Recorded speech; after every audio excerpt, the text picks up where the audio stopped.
दोस्तों, एक कहावत है कि लाख सवालों से बेहतर है खामोशी तो खामोश रहो। लेकिन कभी किसी संवेदनशील मुद्दे पर जल्दबाजी में चुप्पी तोड़ी जाती है तो वो गले की फांस बन जाती है। कुछ ऐसे ही हालात मंगेश यादव एनकाउंटर मामले पर जो यूपी पुलिस से लेकर एसटीएफ पर सवाल उठ रहे थे, उसमें डीजीपी की प्रेस कॉन्फ्रेंस के बाद और बड़ा पखेड़ा खड़ा हो गया है। जी हाँ, अपनी प्रेस कॉन्फ्रेंस के दौरान प्रशांत कुमार ने अपने साथियों के साथ मिलकर जिस तरह से इस पूरे एनकाउंटर को सच्चा और सही बताया था, उसके लिए 3 वीडियो और 2 फोटो सामने रखे। लेकिन इन 3 वीडियो और 2 फोटो को देखने के बाद और बड़े बड़े सवाल खड़े हो गए।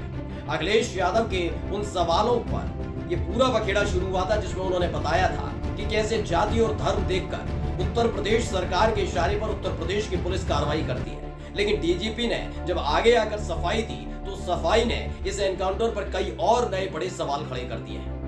आज इसी को मैं दिखाने जा रहा हूं कि अगर डीजीपी ये प्रेस कॉन्फ्रेंस नहीं करते तो शायद एक बार की इस पूरे मामले को थोड़े दिनों बाद रफा दफा कर दिया जाता। लेकिन डीजीपी की इस प्रेस कॉन्फ्रेंस ने कई और पेज को फंसा कर रख दिया है। नमस्कार, मैं हूं प्रज्वल गौतम और आप देख रहे हैं द लाल न्यूज। बिना देर किए मैं प्रशांत कुमार की वो बयान सुनाने जा रहा हूं, जिसमें उन्होंने मंगेश यादव, जिनका एनकाउंटर किया गया डकैती के मामले में, सुल्तानपुर के भरत ज्वेलर के यहाँ हुई डकैती के मामले में, मंगेश यादव के एनकाउंटर के मामले में प्रेस कॉन्फ्रेंस के दौरान 2 वीडियो का जिक्र किया। एक वीडियो था मंगेश यादव की बहन प्रिंसी का और दूसरा वीडियो मंगेश यादव की मां का। दावा किया गया ये दोनों वीडियो उसी वक्त के हैं जब मंगेश यादव फरार चल रहा था और पुलिस उसे ढूंढते हुए उनके जौनपुर वाले घर पर पहुंची थी। पहले डीजीपी प्रशांत कुमार का वो बयान सुन लीजिए। हमने आपको उनके परिवारजनों का स्टेटमेंट सुनाया, उनकी माताजी का भी स्टेटमेंट सुनाया, उनके बहन जी का भी मैंने स्टेटमेंट सुनाया। उनका आपराधिक इतिहास आपके पास है। अब इसमें कभी कभी ये भी हो सकता है कि पुलिस की कार्रवाई में किसी का कोई आपराधिक इतिहास न हो, ऐसी भी कार्रवाई होती है। मौके पे लोग आए, घटना हुई, पुलिस पहुंच गई, फायरिंग हो गई, तो ऑपरेशन में पुलिस वाले मर गए, अपराधी मर गए। तो आपने प्रशांत कुमार को सुना, उन्होंने पूरी गंभीरता के साथ और पूरी संवेदनशील होकर ये बताया कि जो वीडियो है उस वीडियो के आधार पर पता लगता है कि प्रिंसी जो उसकी बहन है मंगेश यादव की, या उनकी माँ, जो उनका परिवार, मंगेश यादव का परिवार जो दावा कर रहा है वो झूठा है। अप्रत्यक्ष तौर पर ही सही, लेकिन अखिलेश यादव को भी ये नसीहत देते नजर आए थे कि अखिलेश यादव इस पूरे मामले पर राजनीति कर रहे हैं। पहले मैं आपको बता दूं कि अखिलेश यादव का दावा क्यों और ज्यादा पुख्ता हो जाता है। ये इसलिए क्योंकि आपको याद होगा अभी 1 से 1.5 महीने पहले जब लखनऊ में झमाझम बारिश हुई थी, तब गोमती नगर इलाके में पानी भर गया था। पता होगा आपको, उस वक्त कई लड़के सड़क पर उतर आए थे और उसी दौरान उसी पानी के बीच से गुजर रहे एक लड़का लड़की मोटरसाइकिल पर सवार थे। उसी वक्त लड़की से बदतमीजी और बदसलूकी की जाती है। चिन्हित किए जाते हैं 16 आरोपी। लेकिन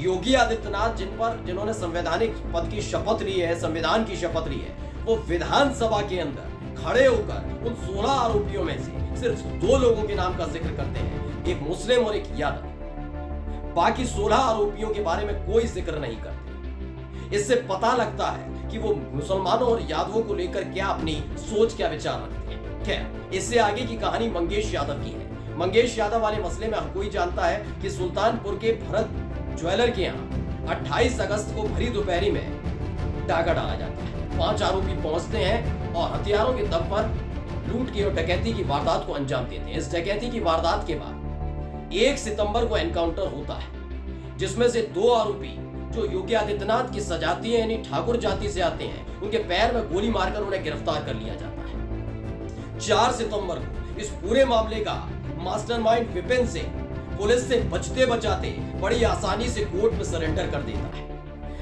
वो भी विपिन सिंह, यानी वो भी योगी आदित्यनाथ का सजाती है। लेकिन अचानक से 5 तारीख की सुबह मंगेश यादव का एनकाउंटर हो जाता है। यानी सोचिए, जिन 3 आरोपियों को पैर में गोली मारकर एसटीएफ गिरफ्तार कर लेती है, वही एसटीएफ मंगेश यादव को गोली मार देती है। और यहीं से सवाल खड़ा हुआ था। लेकिन सवाल इस पर भी खड़ा हुआ था कि 2 सितंबर की रात को ही मंगेश यादव को उसके जौनपुर वाले घर से एसटीएफ ने उठा लिया था और 5 तारीख की सुबह जब ज्यादा सवाल जवाब होने लगे थे, आखिरकार मुठभेड़ हो गई थी और एनकाउंटर में ढेर कर दिया गया।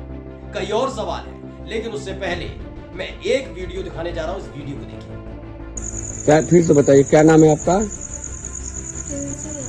प्रिंसी यादव। पिताजी के नाम? ये कौन गांव है? अगरौरा के रहने वाली है। थाना? जनपद? अच्छा, कै भाई है आपका? क्या नाम है? मंगेश यादव। कहाँ रहते हैं वो? मुंबई में हैं। कितने दिन से? 2 महीने से घर नहीं आए?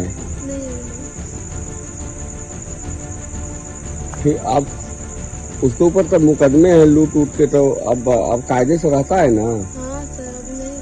तो प्रिंसी यादव का ये आप वीडियो देख रहे थे, ये मंगेश यादव की बहन है, जिसमें वो बता रही है कि भाई वो मुंबई है, 2 महीने हो गए, 3 महीने हो गए। एक और वीडियो है इससे जुड़ा हुआ, थोड़ा सा वो भी देखिए। यहाँ नहीं है। तुम्हारा नाम क्या है? प्रिंस यादव। प्रिंसी यादव। क्या लगती हो मंजेश को? मंजेश कई बार जेल गए हैं? 2 बार। कहाँ से? अच्छा, कितने दिन से गए हैं बाहर? अरे भाई 2-3 महीने से। शादी हुआ है उसका? कई लड़के हैं आपके? एक ही लड़का है? ये मंगेश यादव की मां है। इनका भी कहना है कि यहाँ 3-4 महीने से उनका बेटा है नहीं और मुंबई गया हुआ है। ये दावा उत्तर प्रदेश के डीजीपी ने कर दिया कि ये जो वीडियो है, दोनों वीडियो, चाहे वो प्रिंसी की हो या फिर उसकी मां मंगेश यादव की मां की हो, दोनों के दोनों वीडियो उसी वक्त के हैं जब दबिश देने, यानी डकैती के बाद दबिश देने के जौनपुर मंगेश यादव के घर गई थी। इसमें कोई टाइम नहीं लिखा हुआ, कोई तारीख नहीं लिखी, लेकिन कहते हैं जब तन पर खाकी हो तो जो बात पुलिस वाला कहे वो सच माना जाएगा। लेकिन मैं फिर कहता हूं, डीजीपी साहब की इस प्रेस कॉन्फ्रेंस ने कई सवाल खड़े कर दिए। वो अभी आप ये समझ नहीं पाए। वैसे तो वो खुद ही अपनी इस प्रेस कॉन्फ्रेंस में बता रहे थे कि उन्हें 30 साल से ज्यादा का अनुभव है, लेकिन इस अनुभव के आधार पर उन्हें ये भी बताना होगा कि कोर्ट में ये जो बयान उनके लिए गए हैं, इसकी तारीख, इसका वक्त कैसे बता पाएंगे, क्योंकि कोर्ट में दी गई गवाही ही मेन मानी जाती है। ऐसे वीडियो के आधार पर कोर्ट कोई फैसला नहीं लेता कि कोई बयान लिया गया, वो भी पुलिस वालों की तरफ से। आप प्रिंसी का चेहरा, उनकी मां का चेहरा, दोनों का चेहरा देखिए। यही नहीं, प्रेस कॉन्फ्रेंस करते वक्त प्रशांत कुमार के चेहरे को, उनके हाव भाव को भी गौर से देखिएगा। ये बताता है कि क्या है। अब देखिए, कुछ चीजें हैं जो उठ रही हैं। आज तक की ये खबर है, शोरूम में डकैती, एक शख्स और 2 जगह मौजूदगी, मंगेश यादव एनकाउंटर में उलझती जा रही है एसटीएफ की कहानी। इसमें जो आज तक ने लिखा है उसे पढ़ना जरूरी हो जाता है। इसमें बताया गया कि पुलिस की घिसी पिटी कहानी जौनपुर के अगरौरा गांव है। ट्रक ड्राइवर राकेश यादव रहता है का घर है। इस घर में 4 लोग रहा करते थे, राकेश यादव, उसकी पत्नी, 10वीं में पढ़ने वाली बेटी प्रिंसी और बेटा मंगेश यादव। अब इस घर में सिर्फ 3 लोग रहते हैं क्योंकि मंगेश यादव इस दुनिया में नहीं है। एनकाउंटर के नाम पर उसकी हत्या हो चुकी है। हालांकि ये बात यूपी पुलिस नहीं मानती। हर एनकाउंटर के बाद यूपी पुलिस जो कहानी सुनाती है, मंगेश यादव की मौत के बाद भी वही घिसी पिटी कहानी सुना रही है। दावा किया जा रहा है, देखिए आगे, लेकिन इस बार यूपी पुलिस अपनी ही कहानी में उलझ कर रह गई। पुलिस की कहानी में इतने झोल हैं कि अगर उन्हें झाड़ दिया जाए तो इस एक फ्रेम में नजर आ रहे सारे के सारे यूपी पुलिस के महारथी शायद एक साथ जेल में नजर आए। तो चलिए, तो इन्होंने बताया अगर ये हो तो जेल में चले जाएंगे। जैसे ही ये निकला कि भैया सारा का सारा झोल है, तो डीजीपी साहब ने खुद कमान संभाली। लेकिन वो ये भूल गए कि जो जिस बयान को वो दिखा रहे हैं, उस बयान को पहले क्यों प्रस्तुत नहीं किया गया। 5 तारीख के बाद से ही लगातार इस पर सवाल उठ रहे थे। अगर प्रिंसी यानी मंगेश यादव की बहन और मंगेश यादव की मां का ये कबूलनामा था उनके पास, तो 5 तारीख से लेकर ये 12 तारीख तक क्यों डीजीपी शांत रहे? क्या डीजीपी तक ये बात नहीं पहुंची? क्या उत्तर प्रदेश पुलिस और एसटीएफ डीजीपी को गुमराह कर रही थी? ये तमाम सवालों के जवाब देने होंगे। यह एक नई स्क्रिप्ट लिखी गई है उत्तर प्रदेश पुलिस की तरफ से, जिससे यूपी पुलिस की साख और यूपी सरकार की इज्जत को बचाया जाए कि वो जाति धर्म के आधार पर कार्रवाई नहीं करते। मैं ये नहीं कहता कि अखिलेश यादव कोई ऐसे ही कह रहे हैं। अखिलेश यादव भी जाति आधारित राजनीति करते हैं, हर कोई करता है, बीजेपी भी करती है, लेकिन राजनीति करना अलग है। लेकिन वही धर्म और जाति के आधार पर अगर किसी की जान ले ली जाए तो वो अपराध की श्रेणी में आता है, और यही काम हो रहा है। यही बात अखिलेश यादव ने भी कही है। अब आप देखिए कि एक तरफ आप 2 वीडियो तकरीबन 7 दिन बाद पेश करते हैं, इतनी फजीयत होने के बाद। इन सब के बीच वो तब जब अखिलेश यादव ने मुद्दा उठाया, एक और खबर मैं आपको दिखाने जा रहा हूं, खबर देखिएगा। ये दैनिक भास्कर की खबर है जिसमें लिखा है सुल्तानपुर का Mangesh Yadav encounter, bullet proof jacket पहने बिना ही पहुंची थी एसटीएफ की टीम, बाइक बैग की बरामदगी लेकिन सामने नहीं आया पिस्टल। दरअसल डीके शाही, पहले मैं बता दूं डीके शाही एसटीएफ के सीईओ हैं जिन्होंने मंगेश यादव का एनकाउंटर किया। डीके शाही, शाही का मतलब समझ लीजिए योगी आदित्यनाथ की सजा थी। इनकी पत्नी रितु शाही, अब किसके आशीर्वाद से ये पता नहीं, लेकिन फिलहाल उत्तर प्रदेश के महिला आयोग की सदस्य है।